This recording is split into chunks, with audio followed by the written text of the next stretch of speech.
today's speaker, Erin McGlothlin, Chair of the Germanic Languages and Literature, and Professor of German and Jewish Studies at Washington University. She was a research fellow at USHMM Center for Advanced Holocaust Studies in 2006. I can read many, many honors about her. Let me just jump to the fact that she's always been a very good friend of the Holocaust Museum.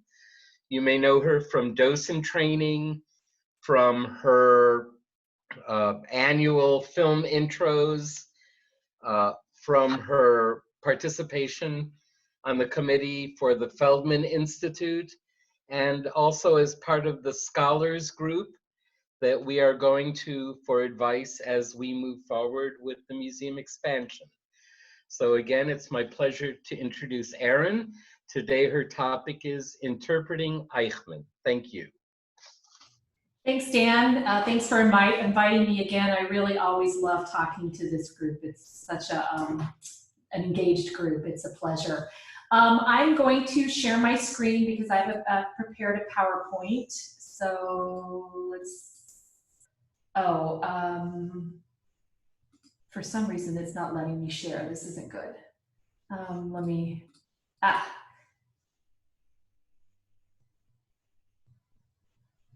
I have to quit Zoom. You've got to be kidding me. Lori, I'm going to leave the meeting really quickly and get back in, okay? All right. Can you guys see my PowerPoint on my screen now? Yes, good, okay.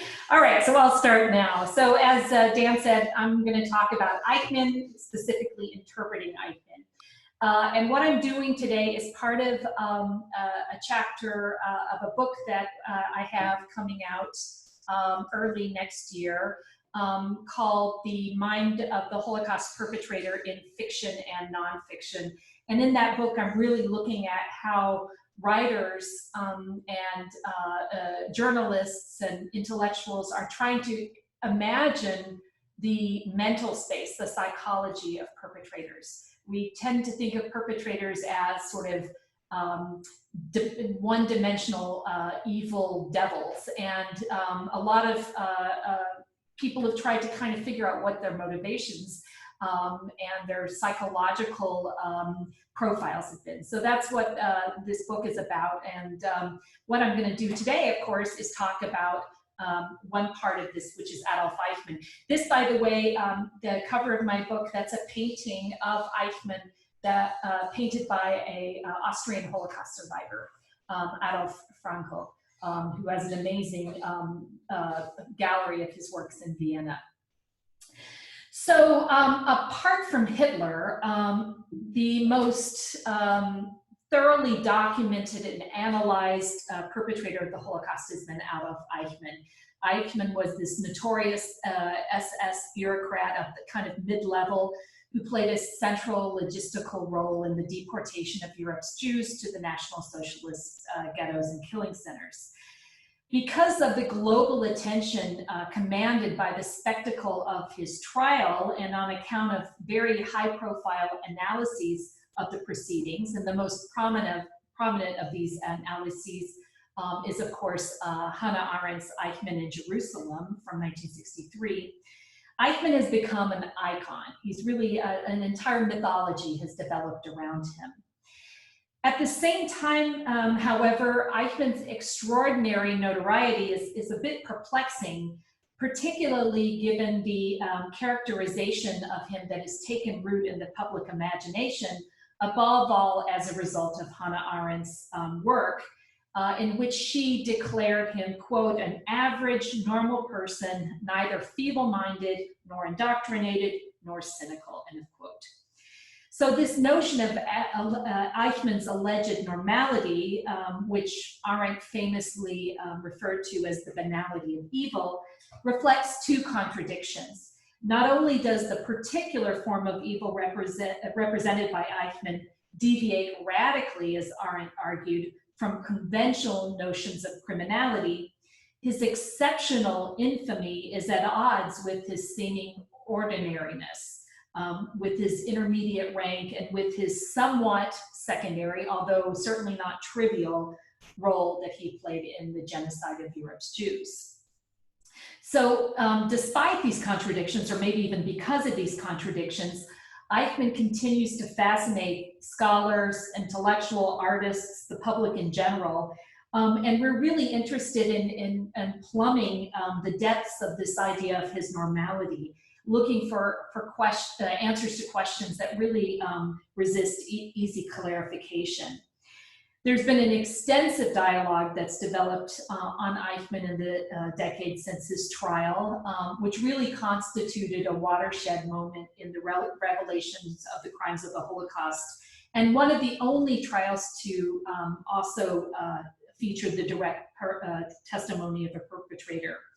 And this trial had such a lasting and profound effect on the discourse of the Holocaust that you can't even really start to speak about individual perpetrators without at least mentioning Eichmann. And just as you can't speak of perpetrators without referring to Eichmann, you can't likewise discuss the Eichmann phenomenon without also mentioning Hannah Arendt and her extremely influential book. Arendt was a very well-known German Jewish philosopher who fled Germany when the Nazis took power. And eventually ended up in the US. She was commissioned by the New Yorker to go to Israel and cover the Eichmann trial.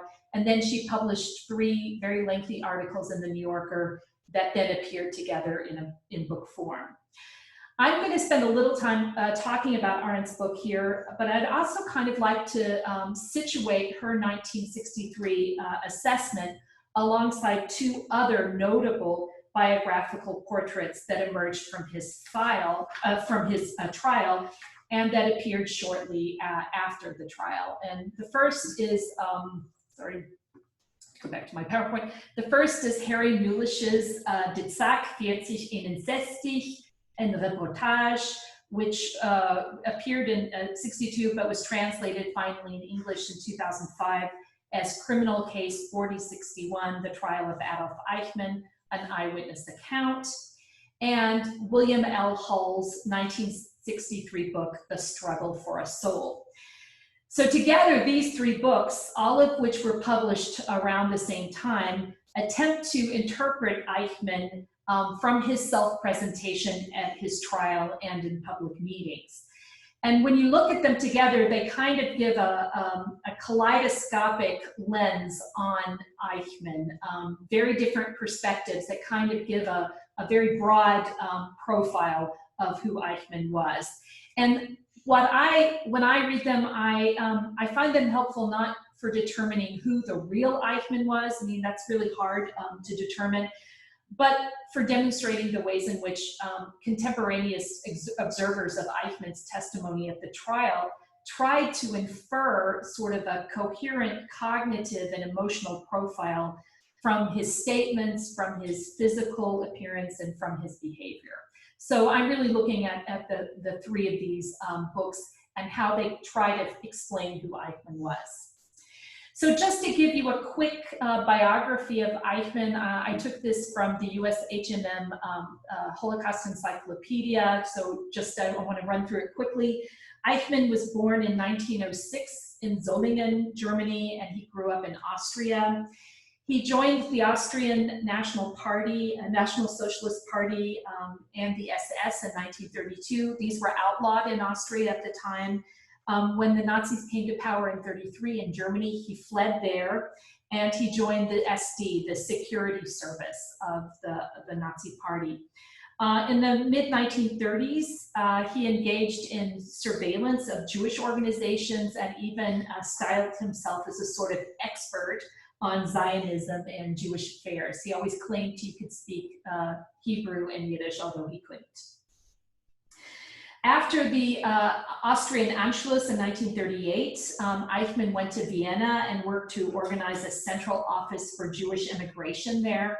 And this office really pushed through the immigration of 110,000 Austrian Jews in a 10-month period in 1938 and 1939.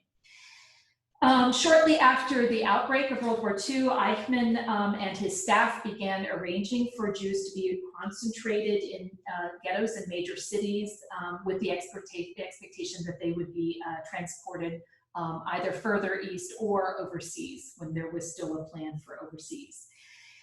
He organized the first attempt at mass deportation from the Reich with 3,500 Jews from Moravia and Vienna to Nisko in German-occupied Poland. The organization of this deportation was an absolute disaster. It was very difficult for the people deported. But Eichmann's superiors were sufficiently satisfied with his initiative to ensure that he would have a much greater role in the future deportation proceedings. In 1939, he moved from the SD to the Gestapo, and in March 1941, he became the director of Section 4B4 of the Reich Security Main Office, which was the notorious section in charge of Jewish affairs. In autumn of 1941, he took part in the discussions in which the annihilation of Europe's Jews were planned. Since he was in charge of transporting Jews from all over Europe to the killing centers, Reinhard Heydrich, who was the Reich Security Main Office leader, asked Eichmann to prepare a presentation for the Wannsee Conference, at which Heydrich advised the governmental and Nazi party agencies about the implementation of the so-called final solution. Beginning in 1942, he organized the deportation of Jews from Slovakia, the Netherlands, France, Belgium, Greece, and northern Italy. In March of 1944, he followed the German army when it entered Hungary, and he very quickly was on the ground organizing deportations that happened almost immediately. So from late April 1944 until July, he and his aides deported a total of 440,000 Hungarian Jews. Most of these, 426,000, were deported to Auschwitz, and of them, 320,000 were sent directly to the gas chambers. Eichmann had this as a major goal, this huge deportation effort in Hungary.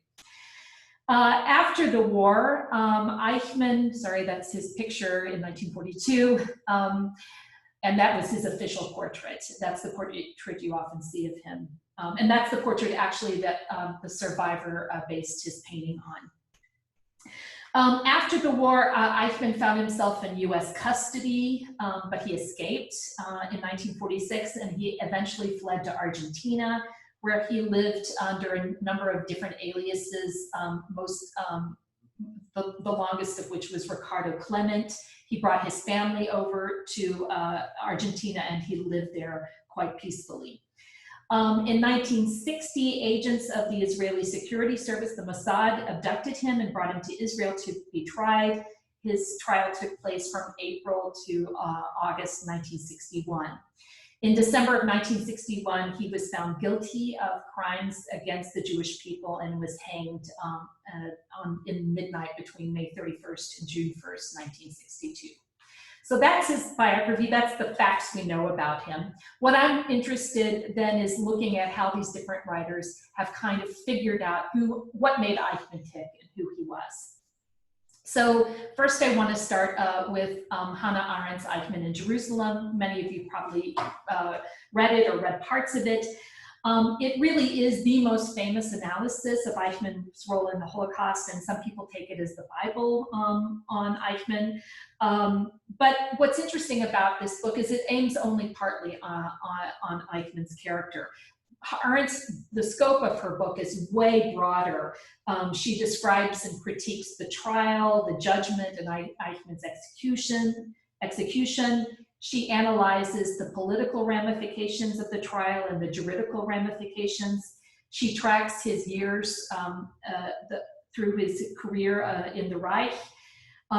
She establishes a timeline for the deportation of European Jews to concentration camps and killing centers that Eichmann was so involved in. She discusses what she controversially saw as the collaborative role of the Jewish councils that the Jewish councils played in negotiations with Eichmann with regard to the deportations. And her assessment really was indiscriminately general and pretty historically ill-informed. And her contemporaries and scholars today really take her to task for it, because it really does betray a callous indifference to the plight of the victims and the untenable situation in which the Nazi regime placed them. So that really is the main historical weakness and problem of her book. And then most importantly, her book reflects on the dimensions of totalitarianism revealed by Eichmann's case. Erin had written a big study on totalitarianism, and she was very interested as a political philosopher in that phenomenon. And so really her assessment of Eichmann is one part of a really bigger profile in which she discusses Eichmann's role as an actor within a totalitarian state. And she really, as a political philosopher, was above all interested in his character as a reflection of the ideological worldview of National Socialism. She wasn't really interested in his own psychological makeup. And so although she does give some good insights into his mental constitution, she's really interested in him as a representative of what she calls a new type of criminal, meaning that thoughtless bureaucrat, totalitarian bureaucrat, whose crimes were strikingly unmotivated by any animosity toward the victims or any particular animosity.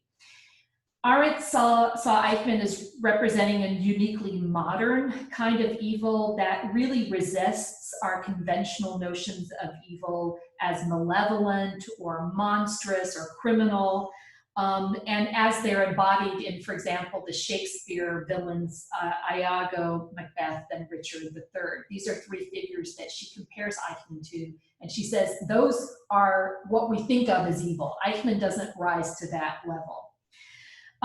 For her, Eichmann no longer embodied this idea of evil that proceeds from personal motives or emotions or passions that connects the perpetrator to his victims, such as power machinations or greed or hatred or rage. He didn't represent any of those.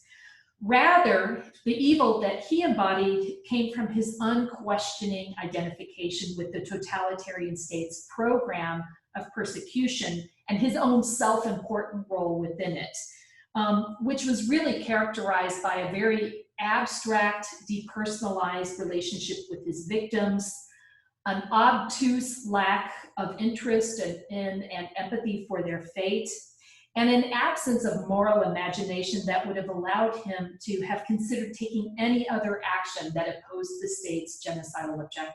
He was had blinders on and had no sort of larger moral sense. And so Eichmann's evil, and really Arendt really regarded it as a kind of evil, even though she calls it mundane and banal, it really is evil, can't be described as ultimate depravity or corruption or sinfulness, these ideas of evil that we've had for millennia in Western thought. Rather, she sees him representing a new manifestation of evil, which is really bound to totalitarian practice, and she calls this banal. With this descriptor, when she uses the word banal, she's not referring to the crimes that Eichmann committed. She's not saying that the crimes were banal, but that the motivations for the crimes were banal, that they lacked any kind of villainous character that we usually associate with evil. And this is really an important distinction that her early critics failed to discern, that she wasn't saying that the crimes of the Holocaust were banal, but that Eichmann didn't really have any major motivation. It was he had everyday motivations, particularly with regard to building his career. So with her concept of the banality of evil, and she didn't really define it very well in the book, but she, in a number of writings afterward, tried to clarify it. She really opens up a distinction between the crime and the criminal, between what she says is the unspeakable horror of the deeds and the undeniable ludicrousness of the man who perpetrated them. There's really a major distinction here. And she really says Eichmann was a man who really didn't have any motives at all for these huge, monstrous crimes. And Arendt's refusal to approach Eichmann psychologically meant that her analysis of Eichmann was not based on any speculation of his unconscious motives, but really on the concrete evidence that she encountered at the trial. His appearance, for one thing, and his utterances, his speech, for another. And she was really interested in what Eichmann said in his statements, meaning the historical content, but also how he described his content, what kind of language he used. And so I want to give a passage, I'll read this out for you, that really is her most concentrated moment where she tries to describe what Eichmann was by looking at what he said. And this is a long quote, but I'll read it out. The German text of the Tate police examination constitutes a veritable goldmine for a psychologist, provided he or she is wise enough to understand that the horrible can be not only ludicrous, but outright funny. Some of the comedy cannot be conveyed in English because it lies in Eichmann's heroic fight with the German language, which invariably defeats him. It is funny when he speaks passim of winged words or geflügelte Worte, a German colloquialism for famous quotes from the classics, when he means stock phrases, Redensarten, or slogans, Schlagworte. Dimly aware of a defect that must have plagued him even in school, it amounted to a mild case of aphasia, he apologized, saying, Officialese or Amtssprache is my only language. But the point here is that officialese became his language because he was genuinely incapable of uttering a single sentence that was not a cliche. To be sure, the judges were right when they finally told the accused that all he had said was empty talk, except that they thought the emptiness was feigned and that the accused wished to cover up other thoughts which, though hideous, were not empty. This supposition seems refuted by the striking consistency with which Eichmann, despite his rather bad memory, repeated word for word the same stock phrases and self-invented cliches. The longer one listened to him, the more obvious it became that his inability to speak was closely connected with an inability to think, namely, to think from the standpoint of somebody else. No communication was possible with him, not because he lied, but because he was surrounded by the most reliable of all safeguards against the words of others and presence of others, and hence against reality as such. So there's a lot going on in there, and I spend in my book a lot of pages trying to figure it out, but I'm going to go over it briefly here.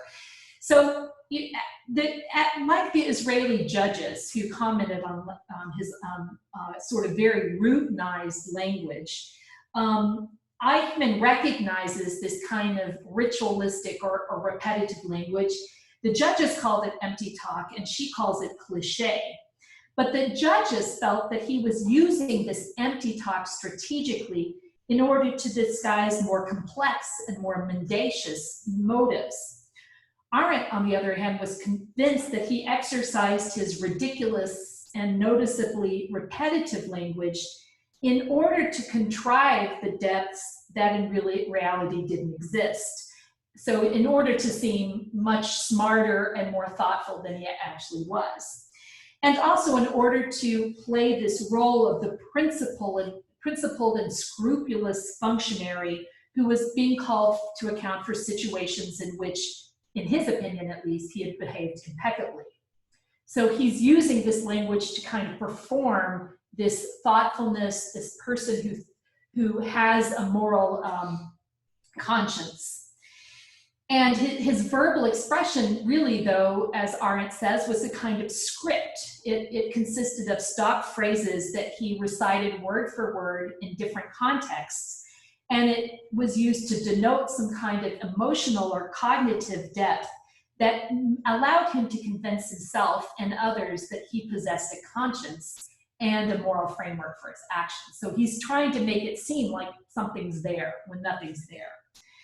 And Arendt argues that in reality, his language functioned as a smokescreen that camouflaged his near total deficiency in what she called thought. And when she means thought, she doesn't mean cognitive aptitude, although she thought that Eichmann wasn't really that smart, but she means this total inability to look at something from another's point of view, meaning sort of empathy or moral awareness or any sort of relational thinking. And so really lacking a conscience, according to Arendt, Eichmann also lacked his own language. The words he uttered at the trial were adopted to simulate a consciousness and appearance of moral awareness that didn't really exist. So she was really, for him, he was just a surface and nothing was down there, no depths of evil. All the evil was sort of on the surface, it was shallow. So that's kind of Arendt's basic take on Eichmann. We can talk about this later in the question and answer, and I can talk a little bit also about how scholars see Arendt today.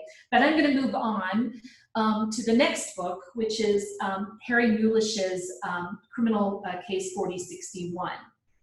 So at the same time that Arendt was in the courtroom, was another journalist in the courtroom. He actually likely sat right next to Arendt when the indictment was read. The way they described sitting next to people that sound exactly like each other. So I'm thinking they might have actually sat next to each other in the courtroom, although they didn't know each other.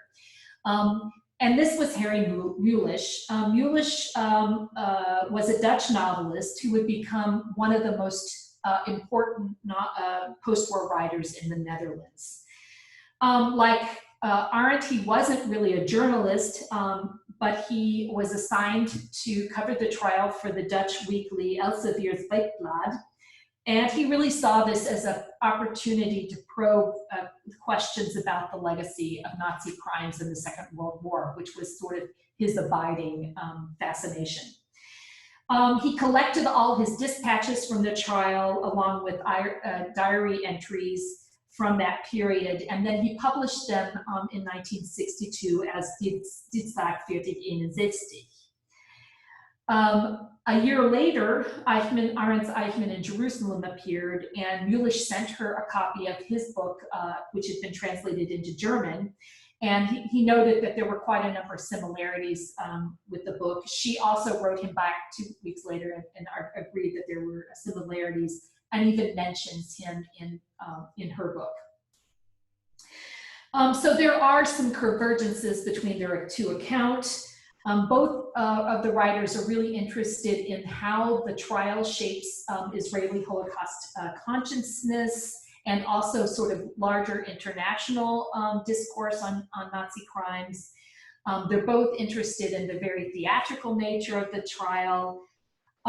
Both try to grapple with these tensions between what they see as a very ordinary man that Eichmann seemed to be and the crimes for which he was tried, and also the ways in which he was being portrayed in the press at the time as diabolically evil, sort of the most evil person in the universe.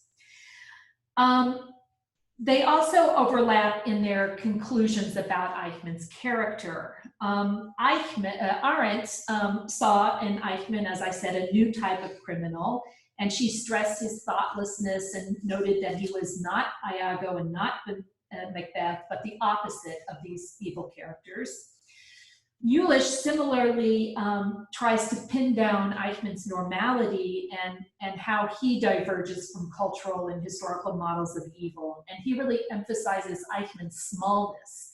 He's a little guy, both in thought and stature, and argues that he was not an antichrist, not a Genghis Khan, but just a normal guy. In fact, for Mulisch, Eichmann represented not only a new kind of criminal, but in fact a new kind of human being whose convoluted bureaucratic language made him not so much a human being, in trouble as a whirling machine having suddenly lost its engineer. And this is really important, Mulisch's characterization of Eichmann as an automaton that's set into perpetual motion, because it really does resonate with Arendt's idea of Eichmann's inability to think. Like a machine whose sole purpose is to embody the function to which it is dedicated, Eichmann, Mulisch writes, quote, could no more step out of his skin than could a crematorium, which obeyed a specific purpose, end of quote. So in this way, Mulisch and Arendt create really analogous depictions of Eichmann's psychology or his mind. For Arendt, Eichmann expressed the essence of totalitarian government. For Mulisch, Eichmann was the ideal of psychotechnology in the modern age, who carried out an order purely because it must be obeyed no matter where it was coming from. Also, both writers were in agreement that Eichmann was not only an anomaly, but rather the rule in his environment. As Arendt says, the trouble with Eichmann was precisely that so many were like him, and that the many were neither perverted nor sadistic, that they were and still are terribly and terrifyingly normal. And Mulisch writes, this living dead person is the prototype of modern man who created the machine in his own likeness. There are millions like him roaming the earth. So you don't see him as sort of this idea of this uniquely evil person. But while Arendt approaches Eichmann through the lens of a philosopher, Mulisch approached him as a novelist, and he really does employ a degree of novelistic license in his book, which allows for perspectives that Arendt's analytical method can't access. So Mulisch also ruminates on Eichmann's alleged normality, but rather than focus on how it is manifested in Eichmann's speech and his language, for Mulisch, Mulisch is really interested in his physical appearance. At times, he says, Eichmann appeared to be the image of Satan. At other times, quote, he turns out to be human, a somewhat grubby man with a cold, wearing glasses.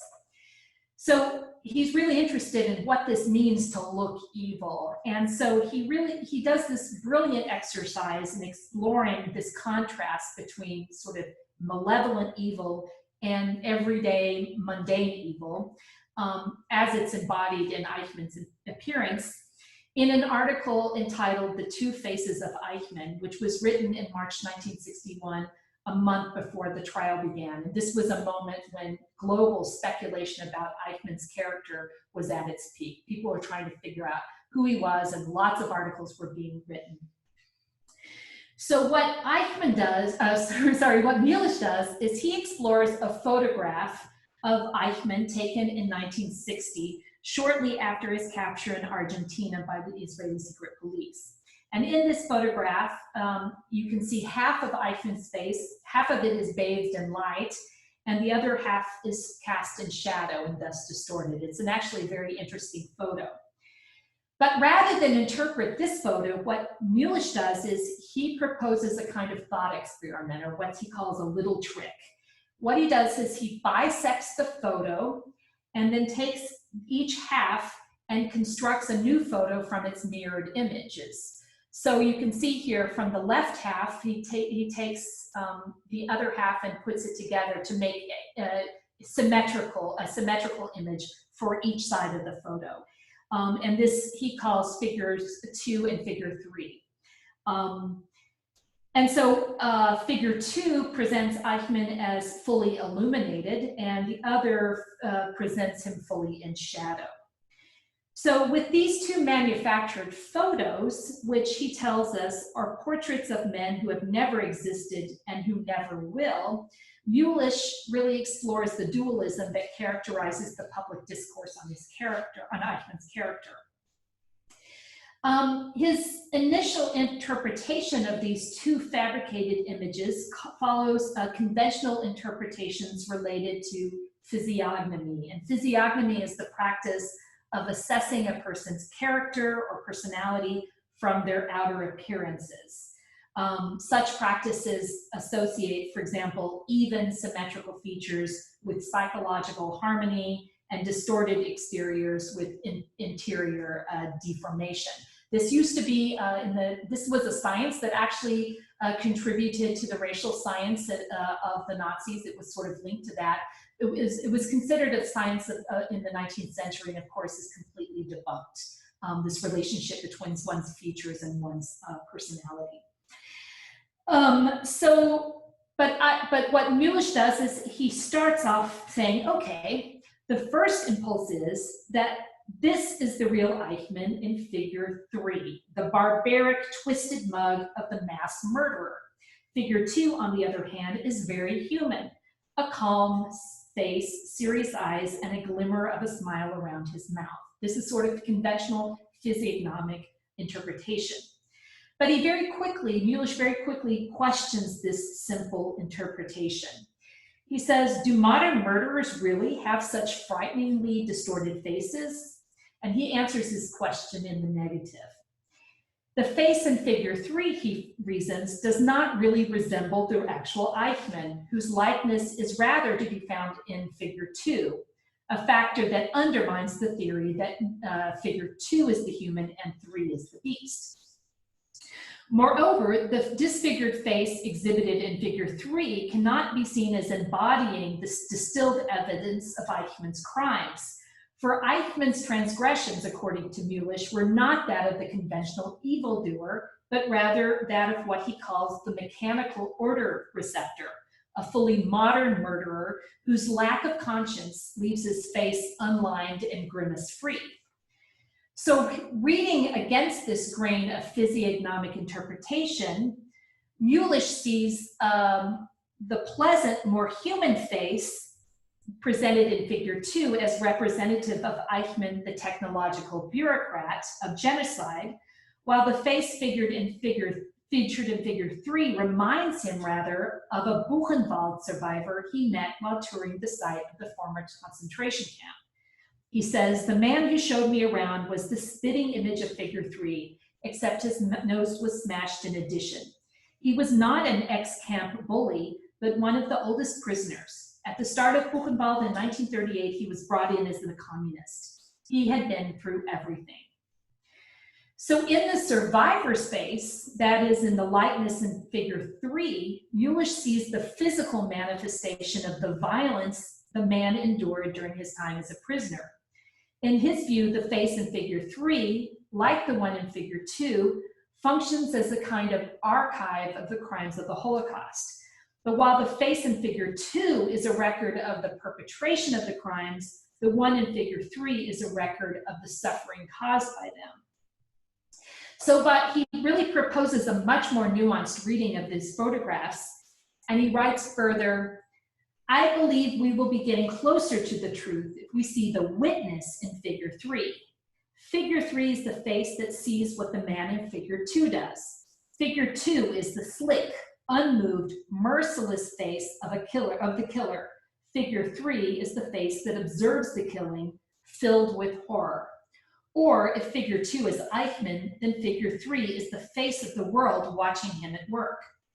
Returning to Eichmann's real face, the right-hand side is the part on which his crimes have had an effect, the side of the heart. The left-hand side is the part that committed the crimes. So what he's doing here, Mulisch, with this little trick, is he not only bisects the photo, he also divides the character of Eichmann himself, and he characterizes the half that appears untroubled as the identity of the perpetrator, whose face really shows no signs of anguish for the crime he's committed, while the twisted side is relegated to the victim, whose ruined appearance really testifies to the perpetrator's crime. It's sort of a living document of horror. In this way, he reads the grotesque right-hand side of Eichmann's face as the evidence of Eichmann's atrophied or extinguished conscience, which silently observes but doesn't intervene in the genocidal crimes the very untroubled or obedient counterpart commits. So really what Mulisch is doing with this kind of counterintuitive reading of Eichmann's face is he's reminding the reader in ways not unlike Arendt that Eichmann really overturns our traditional categories of evil.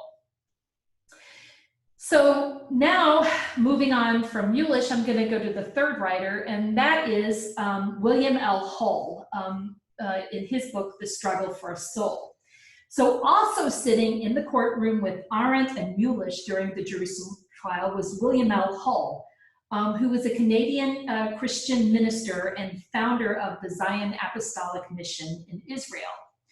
Hull was a former salesman from Winnipeg, and he received what he described as a call from God to move to Jerusalem and become ordained as an evangelical minister and to settle in what was then Palestine in the 1930s and to preach gospel to the non-Christians he found there. And so he really was very zealous in his evangelical mission in Israel and in his fundamental Christian belief that spiritual salvation could only be achieved through a vowed commitment to Jesus. But despite this really missionary zeal to convert Jews and Muslims in Israel, Hull had cultivated a really good relationship with the Israeli government and the Israeli elite. And through his connections with the government, he was selected to officially represent the Protestant clergy, Christian clergy, at the Eichmann trial. He sort of sat in as a representative of Protestantism. After the reading of the guilty verdict and the issue of the death sentence in December 1961, Hull utilized his network of government officials and offered his services as spiritual advisor to Eichmann, a post that he justified with the argument that Israel really needed to have a Protestant minister to counsel Eichmann in order to forestall any criticism from Christian sections of the Christian world. So this was accepted by the government, by Eichmann's attorney, by Eichmann himself, and so Hull provided spiritual counsel to Eichmann in the weeks leading up to his execution, and he chronicles this in A Struggle for a Soul, which he published not long after Eichmann's death. And in this book, The Struggle for a Soul, he proposes to conduct a, quote, living autopsy on the mind of this man, so the source of the evil sickness could be discovered.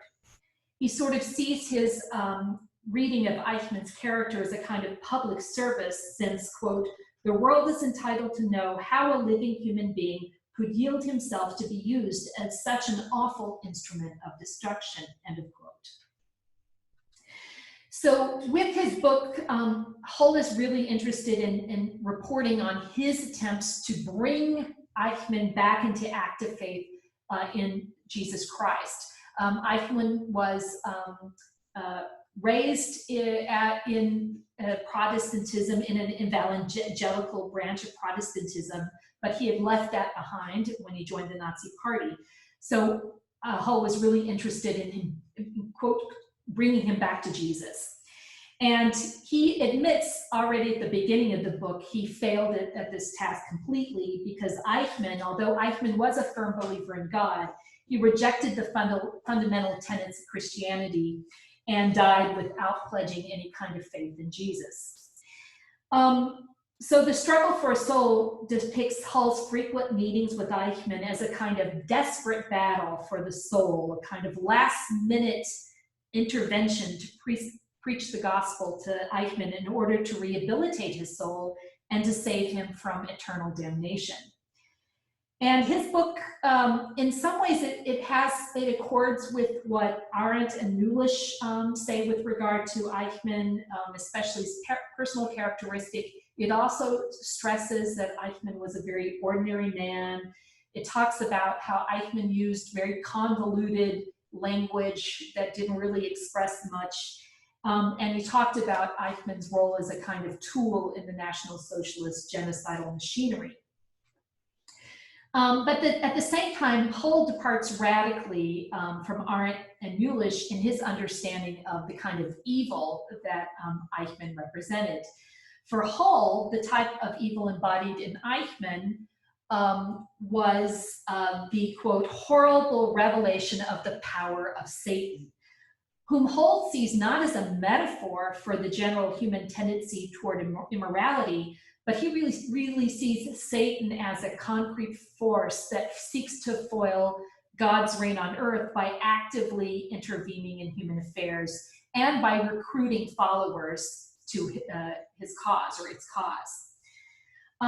So Hull really approaches Eichmann through this evangelical Christian doctrine that understands evil as a literal battle between light and darkness, between obedience to God and sin, and between those who recognize the divine status of Jesus and thus serve God, and those who do not.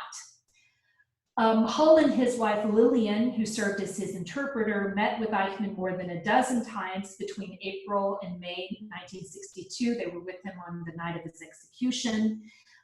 When they met him, they typically prepared an agenda, a series of Bible quotes and Bible studies that centered on the idea of salvation. Their book consists of reconstructed dialogues with Eichmann, also has diary entries, letters to and from Eichmann, and a foreword. And at times it kind of reads like a patchwork of unedited texts that are kind of padded with reiterated detail and unreflective speculation, and quickly thrown together to capitalize on the sensationalistic wave of interest in Eichmann following his trial and execution.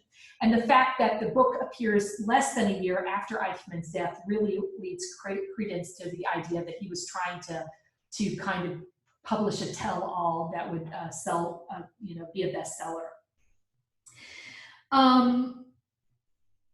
Also, the fragmentary sort of slapdash character of the book indicates a fundamental antagonism between two projects that Hull pursues here, and that's the projects of conversion and that of confession. From the beginning of his account, he says that he's focused on conversion, not confession. He says, I had not been called in to hear a confession, and he really uses this statement to justify his tell-all book because it allows him to fend off the anticipated criticism that he breaches the confidential contract between the clergyman and the person he counsels. Normally, a clergy person doesn't write a tell-all book of these things because this is confidential. But he says, well, I wasn't there to hear a confession, so my spiritual counsel was really about trying to get Eichmann to convert rather than get him to confess. He says that his sole goal was to bring Eichmann to an active faith in Jesus Christ because, as he says, everyone must come to God through Jesus. There is no way to be saved. And he says this to Eichmann in his cell with Israeli guards standing around. And it's sort of the irony of asserting this fundamentalist Christian belief in the presence of Israeli prison guards to a man sentenced for his role in the genocide of millions of Jews. This irony was really lost on Hull and his wife. And in fact, his wife says at one point to Eichmann, we are concerned for any human being who is going to die. Is he ready through Jesus Christ to meet God? Even the policemen here, they are not guilty of anything. But if I had the opportunity, I would ask them if they were ready to meet God through Jesus Christ. So it's really this conversion really drives the book forward. And for the Hulls, the crimes for which Eichmann was tried were considered sort of mundane or worldly, in some ways almost irrelevant. They write, although they tried to get him to realize his guilt, his legal guilt really didn't interest them much. They really were much more interested in the necessity for Eichmann to acknowledge Jesus than the importance of him actually acknowledging the crimes for which he had been tried. And in fact, even at one point, Hull says to Eichmann, Adolf Eichmann, listen well. Someday or night, faith is going to come into your heart to believe in the Lord Jesus Christ. When it comes, get down on your knees and accept Jesus as your Savior. He will forgive your sins and fully pardon you. So this sort of fully pardon you is kind of bypasses the need for Eichmann to recognize his own wrongdoing. And in fact, this sort of this pledge of pardon kind of promises to negate the whole verdict of the trial. Eichmann doesn't have to acknowledge his sins. He has to acknowledge his faith in Jesus, and he's suddenly absolved of them. So Hull is really interested in converting Eichmann, but at the same time, he's aware that because Eichmann had been convicted of crimes against humanity and the Jewish people, he wasn't really an ordinary target for proselytization. And in fact, to characterize his ministry to Eichmann, according to the singular goal of conversion, would have meant that he'd had to completely ignore Eichmann's role in the genocide. So in order to kind of, maybe because he recognizes that his audience might disapprove of a narrow report of his attempts to convert Eichmann, he embeds his evangelical project in a rhetoric of confession, even as he says he's not there to hear a confession. So he does this also to create a kind of dramatic arc to the story of his ministry, one that really requires a book-length text that kind of holds the reader's attention and imparts a moral lesson. And he does this by shaping his account loosely according to the genre of Christian religious confession, which requires the sinner's explicit admission of guilt in order to achieve repentance and be eligible for salvation. So at the same time, he writes, our objective was first to bring to Eichmann a sense of guilt for his deeds of the past, then a realization of his lost condition, and then the realization that through Jesus Christ, his sins, even all his vile deeds, would be forgiven. So he really says, I'm trying to get him to acknowledge what happened. Even if he just kind of says, well, it's just deeds of the past. He doesn't really say what those things are. And despite this kind of employment of the rhetoric of confession and this push to Eichmann declines to play any role in this confessional scene that Hull sets up for him. Not only does he continue to maintain that he was innocent of any crime for which confession would be necessary. In fact, he says, I have nothing to confess. I have not sinned. What I did, I was ordered to do. I was a subordinate. So he says, I don't need to confess anything. He also resists the Hull's concentrated pressure to win him over to the gospel of Jesus Christ. And so for this reason, rather than chronicle either a confession or a conversion, both of which would have kind of been a dramatic outcome to the Hull's efforts, Hull's book records their failure to successfully transform Eichmann through their gospel message. But at the same time, and this is what I find really striking about this book, is Hull tries to extract some kind of meaning out of what happens. And he says, the fact that Adolf Eichmann died denying any faith in Jesus Christ, any need of a mediator, was a tragedy, for no man on earth had greater need of a savior. But one faint ray of satisfaction emerges from the sordid picture. Adolf Eichmann's almost public rejection of Jesus Christ completely dissociated him and his evil deeds from Christianity. Christianity can be held responsible for producing an Eichmann, but not for doing what he did. As the man in charge of finding a solution to the so-called Jewish question, he was completely separated at that time from Christianity and the teachings of Jesus Christ.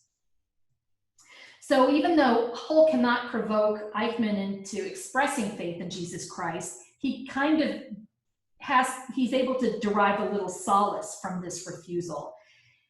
He articulates, so rather than articulating a kind of crisis in his own faith, Hull's account of his ministry of Eichmann validates and reinforces his prior perspective.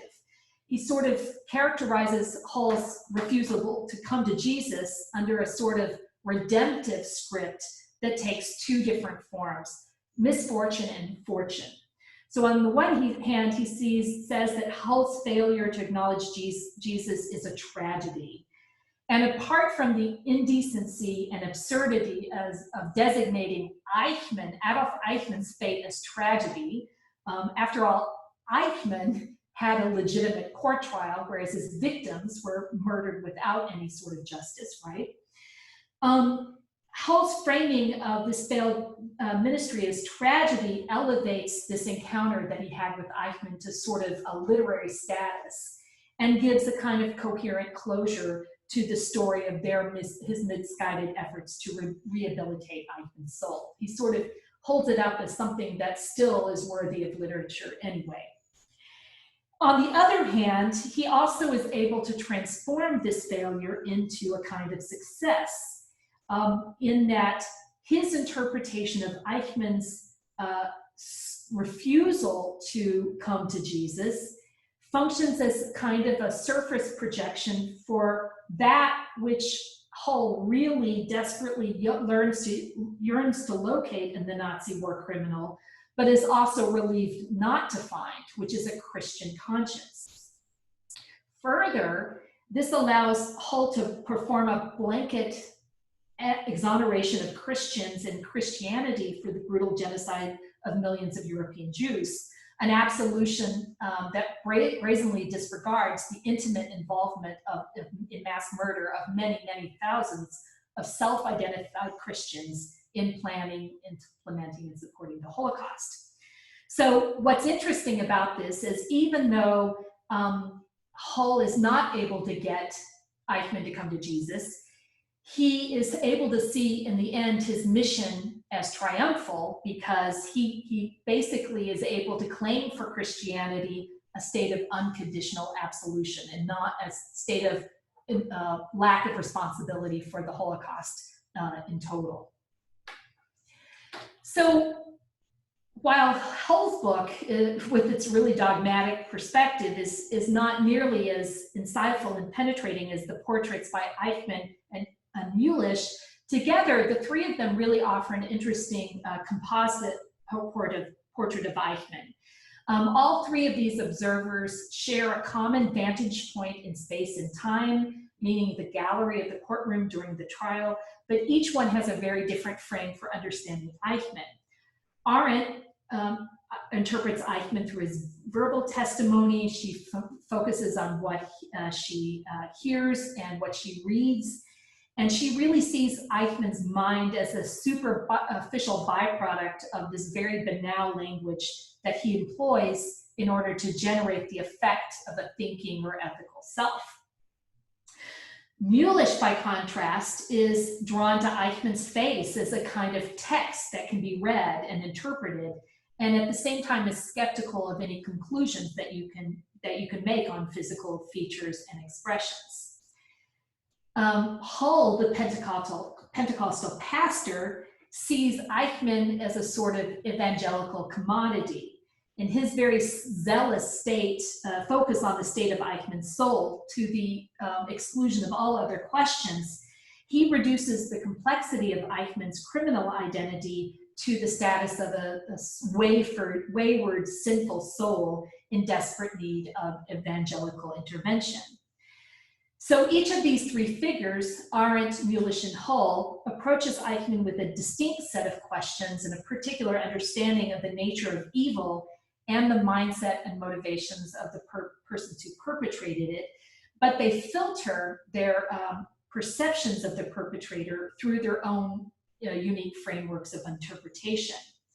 And so Eichmann really, in these three accounts, functions as much as a reflector, illuminating the distinct perspectives of each of the authors as he does the focal point of their observations. So that's what I had to say to you. Sorry it took a while.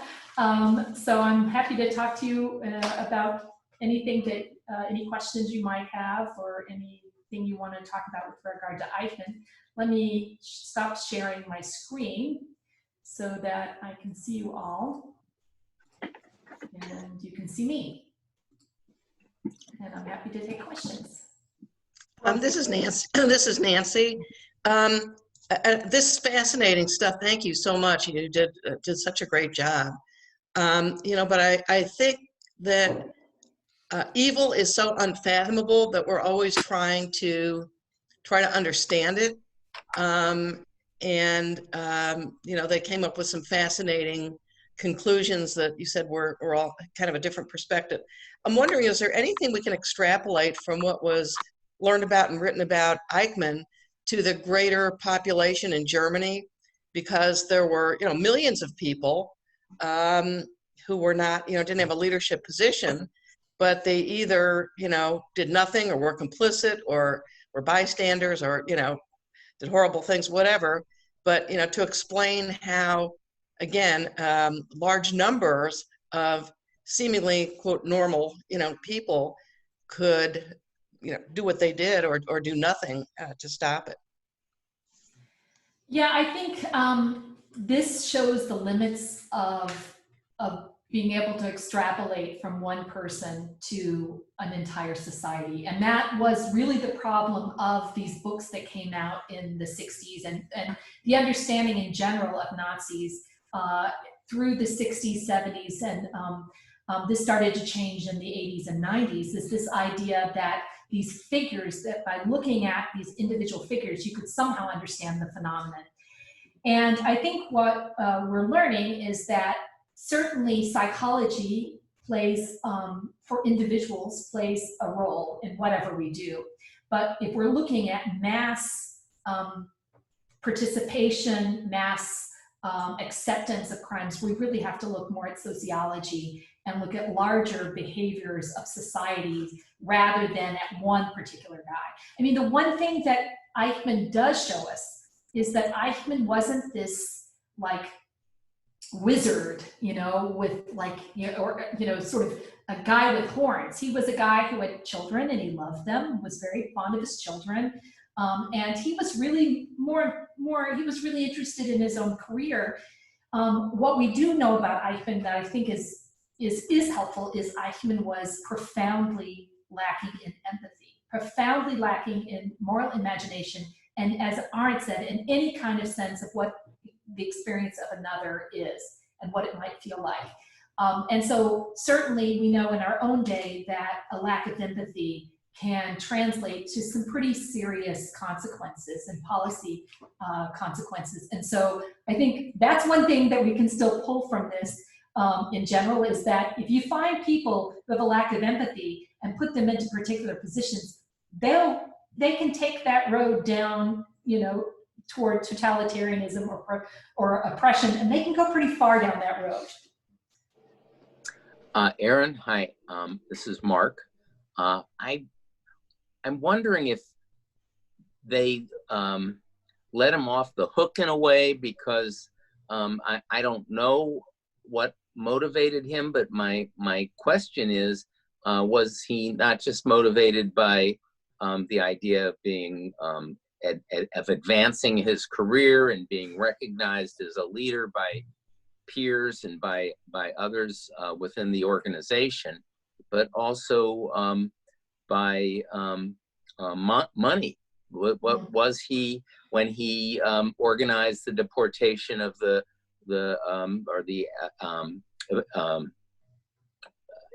emigration of Jews from Austria? Was he one of those people that you know, put money in his own pocket as the Jews were leaving Vienna and along the way?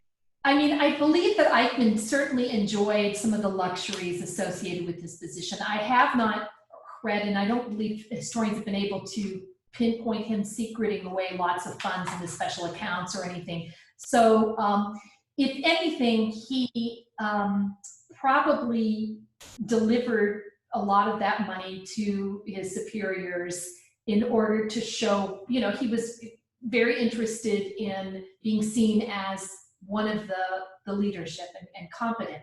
He certainly, you know, he had an apartment, I believe one of his apartments was confiscated from a Jewish family. I think he certainly ate and drank, and probably his wife had furs and all of the luxuries that one could get from disappropriating people. But there's no evidence that I've come across, or that historians have come across, that he actually really benefited financially quite a bit. And if he did, he no longer had access to those accounts after the war, and in fact lived in poverty in Argentina in a house without electricity. Okay, thank you. Yeah. Erin, can I be heard? Sure, yes. Hi, Gary. Okay. Is it appropriate to ask you questions about the trial? I can say what I know some things about the trial. I can try to answer it. Okay. Was the jurisdiction to try him in Israel in an Israeli court raised as an issue in the trial? Yes, it was. And in fact, Arendt spends a great deal of time talking about that in her book. And in the end, I think she comes down on the right of Israel to try Eichmann, but the judges themselves and Israel was interested in establishing this. And it did come up in the trial. Secondly, did he testify? Yes. And I assume his defense was, I was following orders? That is, he testified quite a bit, that's kind of, yes, he was following orders. He was caught in a situation, what if he had done, he couldn't do this, he couldn't do that. I didn't have the information, I didn't know, how could I have known? He even said, well, I had principles, moral principles that I tried to follow, and he would take you down these kind of labyrinthine paths trying to follow his logic. But basically, yes, I did what I was told, because that, I would have, and I myself would have been in trouble had I not followed orders. Because that was one of the things established by the London Charter creating the Nuremberg trials, was that following orders is not going to be a defense. But they allowed it in Israel. Yeah,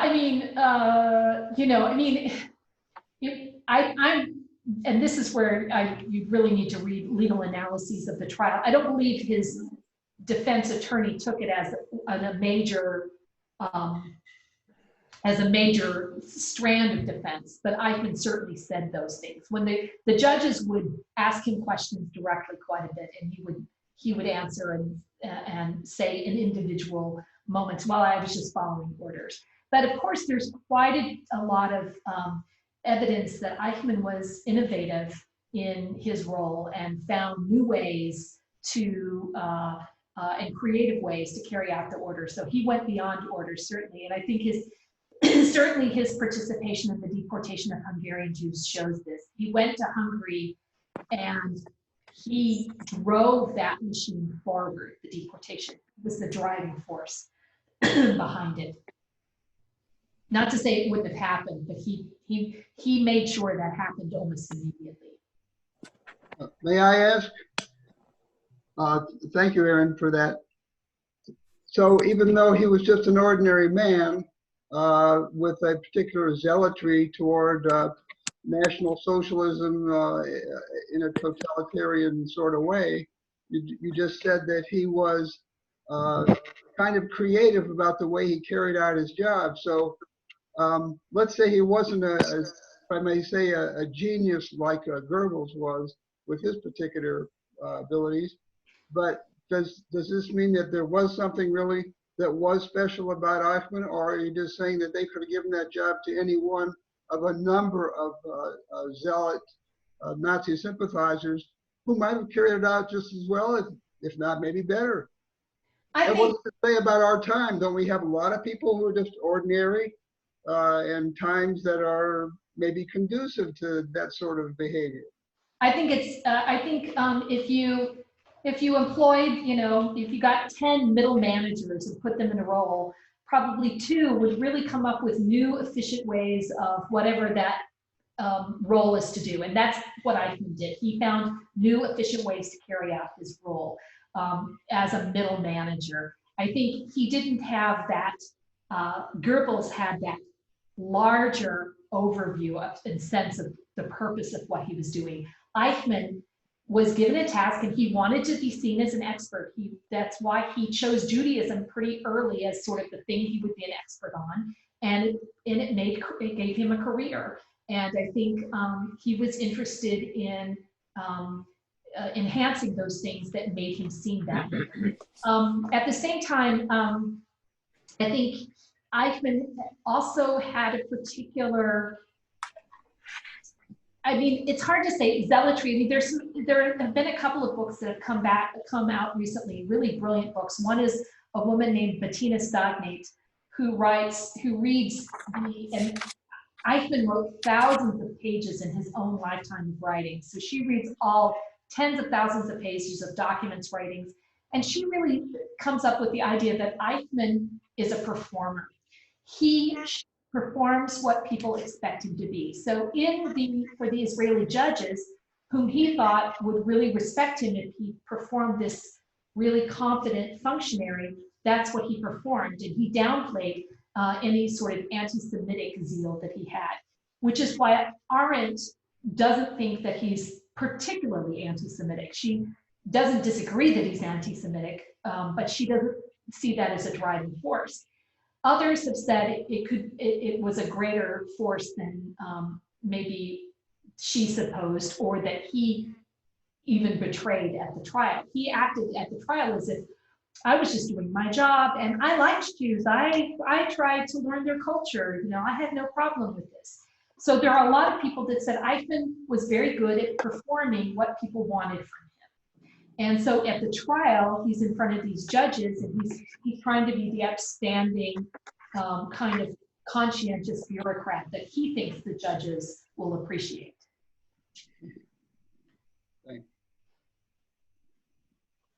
Erin, thanks again. Who are some of the other perpetrators who are in your book? So, so the first half of the book is on these non-fictional portraits, all of these on Eichmann. Gitta Sereni's portrait of Franz Stangl, who was the commandant of Sobibor and Treblinka. And then I also look at Lanzmann's interviews with perpetrators in Shoah, and I especially look at the outtakes to Shoah that are at the archived at the U.S. Holocaust Memorial Museum. So that's the first half of the book. The second half is really looking at fictional novels that are written in the voice of the perpetrators. So I'm looking at this book written in the 70s by the Holocaust survivor Edgar Hilsenrath called The Nazi and the Barber, which is written from the perspective of an SS murderer. I'm looking at Jonathan Littell's The Kindly Ones, which was this book that came out in French and then in English about a little over 10 years ago.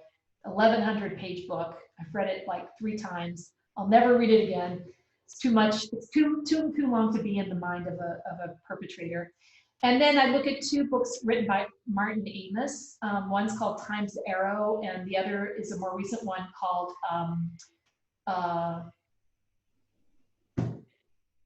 I forgot what it's called. You think it's on my shelf back there somewhere. I'll have to find. Anyway, he's written, Martin Amis, the British novelist, has written 2 books from the perspective of perpetrators. What so is the art? I'm sorry, go ahead. Yeah, I was just going to say, I'm really showing that these non-fictional portraits of perpetrators really shape what later becomes fictional representations. I was going to ask what the art was on the cover of your book. That was very striking. Yeah, so that is that's by a survivor named Adolf Frankl, and he was an Austrian Jewish survivor of Auschwitz. And his son has created a gallery in Vienna, and there's a website. It's art. I think in English the website is called Art Against Oblivion. And his father was very, very talented, and there's some amazing paintings relating to the Holocaust in that collection. If you'll send me that that website, I'll share it with everyone. Sure. Yeah. Great. It's quite amazing. If you're ever in Vienna, if any of us ever get to go anywhere again, I can't. I've only seen this on the website, but I can't wait to visit the gallery because it's pretty amazing stuff. You said he had children. Do they have a theory about their father? What are the kids like? Has anyone talked to his children? Yes. So Klaus Eichmann, I think somebody I knew him because he was an archaeologist. And I think Klaus Eichmann, I have to remember this, defended his father and never really believed that he did anything wrong. The other children refused to speak to the press. So I believe, I don't know, I think they're all still alive. 3 sons, I think. When you say the son didn't believe he had done anything wrong, does that mean he didn't think his father had done what his father had done, or he thought what his father had done, there was nothing wrong with it? No, it was more that he didn't believe his father had done what he had done. Like he was still loyal to his father, or refused to condemn, let's say refused to condemn his father. That's maybe a better characterization, because it means that maybe he does know and maybe he doesn't, you know, he doesn't agree with it, but he refused to condemn him publicly. This was, you know, quite a problem for the sons and daughters of perpetrators. I know that several films have come out recently. I've also written a book on this, and it, you know, it's quite difficult. Some of them totally dissociated themselves from their parents, and others had kind of mixed relationships, and others said, no, you know, he was wonderful. I don't know what you're talking about. He did nothing wrong. Any last questions? Then thank you, Erin, so much for your excellent presentation today. Everyone, stay safe, stay healthy, stay occupied, and I'm sure we'll talk again soon. Thank you. Yes, thanks.